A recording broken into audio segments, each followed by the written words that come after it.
Bienvenue dans les Minutes du Crime, une série d'épisodes hebdomadaires qui font partie du podcast Contre-enquête. Aujourd'hui, nous allons nous plonger dans l'affaire du collier de la reine. Non pas l'histoire des mousquetaires, mais plutôt un mystère captivant qui a marqué l'histoire de France.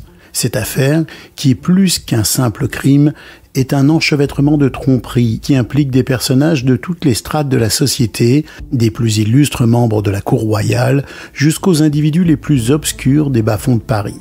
Au cœur de cette histoire, qui se déroule au XVIIIe siècle, un collier d'une valeur inestimable, des manœuvres politiques complexes et une série d'événements qui ont menacé de discréditer la monarchie elle-même.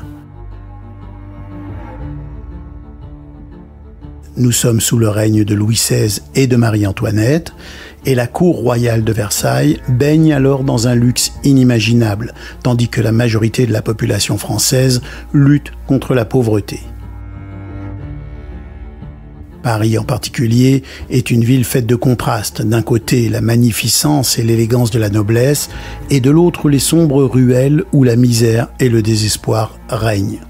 C'est dans ce contexte de tension sociale croissante que se noue l'affaire du collier de la reine, un scandale qui va venir cristalliser les frustrations du peuple envers la monarchie. Le collier, une pièce d'une extravagance rare, a été initialement conçu en 1772 pour Madame du Barry, la favorite du roi Louis XV. Mais le collier, qui compte pas moins de 647 diamants pour un prix qui correspondrait aujourd'hui à plus de 10 millions d'euros, n'est pas achevé au moment de la mort de Louis XV. Ce bijou exceptionnel, d'une valeur astronomique, devient alors un fardeau pour ses créateurs, les bijoutiers Baumer et Bassange. Incapable de trouver un acheteur pour une pièce d'une telle valeur, il se tourne vers la cour royale, espérant que Marie-Antoinette, qui est connue pour son goût du luxe, sera intéressée par le bijou. Cependant, dans un contexte de difficultés financières et de critiques croissantes sur les dépenses royales, l'achat d'un tel collier s'avère politiquement délicat et Marie-Antoinette décline la proposition.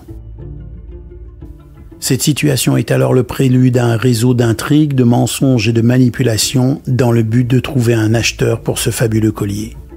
En 1784, Jeanne de Valois-Saint-Rémy, qui descend d'un fils illégitime du roi Henri II, apprend que les marchands cherchent à vendre le collier et elle y voit là une occasion de faire fortune. Celle qui a usurpé le titre de comtesse de la Motte vit dans la précarité et elle est déterminée à utiliser tous les moyens pour faire sa fortune et changer de statut social. Son plan repose sur la manipulation d'un homme, le cardinal de Rohan, qui fut autrefois en bonne grâce auprès de la couronne, mais qui est depuis peu tombé en disgrâce. Jeanne, avec une astuce remarquable, se présente comme une confidente de la reine. Elle persuade le cardinal de Rohan qu'elle peut agir comme médiatrice pour rétablir ses liens avec Marie-Antoinette. Le cardinal est ébloui par la perspective de retrouver la faveur royale et il croit aveuglément ce que lui dit la comtesse. L'élément le plus surprenant du plan va consister en une rencontre nocturne dans les jardins de Versailles où une prostituée, engagée pour l'occasion, se fait passer pour la reine et rencontre le cardinal, lui faisant croire ainsi qu'il est en mission secrète pour elle et qu'il doit acheter le collier au nom du royaume de France. Le cardinal de Rohan s'engage alors à acheter le collier au nom de la reine.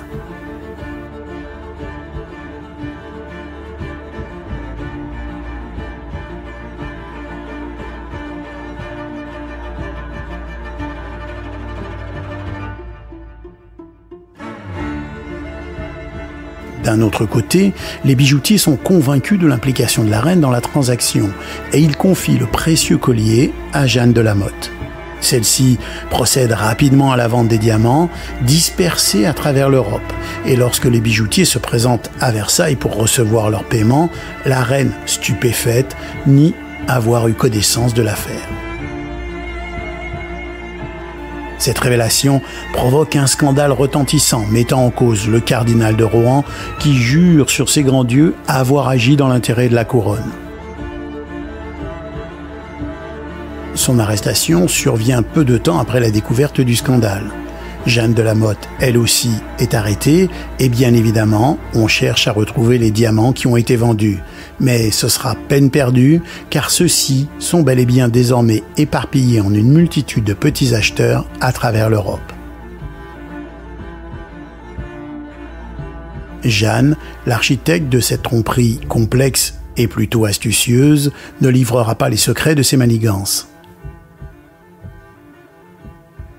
Le procès qui suivra devient un véritable spectacle public où les détails de l'intrigue sont dévoilés au grand jour. Les révélations qui y sont faites ne feront d'ailleurs qu'accroître le mécontentement populaire envers une aristocratie perçue comme décadente et corrompue, ajoutant ainsi un écho politique à cette affaire criminelle. Le procès du collier de la reine, conclu en 1786, aboutit à des verdicts révélateurs des tensions de la société française de l'époque. Le cardinal de Rohan, impliqué malgré lui dans cette affaire, est finalement acquitté. Jeanne de Lamothe, le cerveau de cette escroquerie, est quant à elle jugée coupable et condamnée à une peine de prison à vie et marquée au fer rouge, un verdict qui souligne la gravité de son crime.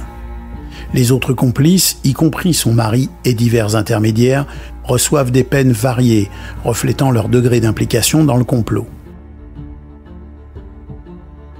Pour la reine Marie-Antoinette, l'affaire est particulièrement dommageable.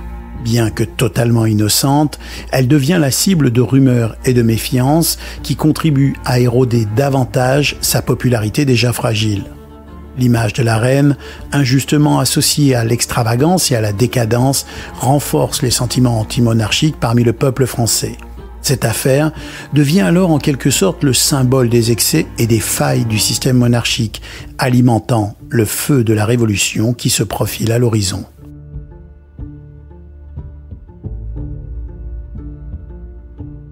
Le collier de la reine est donc bien plus qu'une simple affaire criminelle.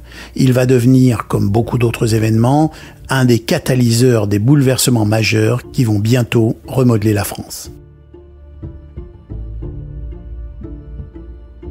En fin de compte, l'affaire du collier achèvera de fragiliser la reine qui est déjà considérée comme la responsable de la ruine du royaume. 8 ans plus tard, elle sera décapitée sur l'échafaud. C'était les Minutes du Crime. Je vous dis à bientôt et n'oubliez pas de vous abonner au podcast Contre-Enquête sur Apple Podcast ou Spotify pour ne rien manquer des prochains épisodes de cette série et des autres séries du podcast.